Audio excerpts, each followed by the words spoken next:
देखिए, मैं हमेशा से कहता आया हूं और मैं फिर कह रहा हूं कि मौलाना मदनी जैसे लोग ये बीमार कौम के बीमार मानसिकता के लोग हैं। इनकी मानसिकता ही आतंक की मानसिकता है। ये जिस मदरसे के मौलाना है वहां से हमेशा आतंकी पैदा हुए हैं और हमेशा से वहां से आतंकवाद चलता है। वहां हमेशा जांच होती रही है, हमेशा से वहां देश की एजेंसियों ने जांच की है, हमेशा से वहां आतंकवाद का पर्दाफाश होता रहा है। इसी तरीके से ये मौलाना बीमार ये बेसिकली लोगों को बरगलाने का काम कर रहे हैं। और मैंने अभी भी कहा है कि ये देखिए, एक दिन वो स्थिति आने वाली है कि वंदे मातरम बोलने वालों को बीमार बताते हैं, देश के संविधान को नहीं मानते। अरे संविधान की जब बात आती है तो आप 4 बीवी की बात करने लगते हो। किस संविधान में लिखा है कि आप 4 बीवी रखे हो? तब तो आप सरिया की बात करते हो।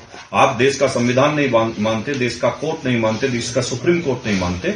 आपको मानना पड़ेगा, नहीं तो देश के लोग आपके पीछे इस तरीके से पड़े हुए कि आपको यहां से दौड़ा दौड़ा के मारेंगे और पाकिस्तान के लाहौर तक छोड़काएंगे, उससे नीचे नहीं छोड़ेंगे। जिहाद को लेकर उन्होंने कहा है कि जिहाद जरूरी है जब अत्याचार होगा। देखिए, जिहाद प्योरली आतंकवाद है, चाहे वो लव जिहाद हो, चाहे बोट जिहाद हो, चाहे वो लैंड जिहाद हो, चाहे जितनी तरीके के ये जिहाद है, ये आतंकी इसी तरीके के जिहाद चलाते हैं और ये आतंकी के समर्थक लोग हैं।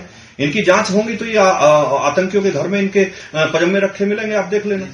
वोट जिहाद की आपने बात करी, SIR चल रहा है, किस तरीके की तैयारियां हैं? देखिए, ये एक बहुत अच्छी व्यवस्था है और ये चुनाव आयोग की बहुत अच्छी व्यवस्था है। जिस तरीके की इन्होंने ये वोट जिहाद के नाम पर जिस तरीके से वोट बनाने का काम किया है, जो फर्जी वोट है वो काटी जाएंगी, जो सही वोट है, देश के लोगों की वोट है, वो रहेंगी। विपक्ष इसका विरोध कर रहा है, इसको लेकर क्या कहना? विपक्ष तो अब कहीं कुछ है नहीं, बिहार में देख लिया, कहीं कुछ नहीं है। देश में आने वाले 25 साल किसी का कोई नंबर नहीं आ रहा है। विपक्ष बौखलाया हुआ फिर रहा है, विपक्ष में कुछ नहीं है।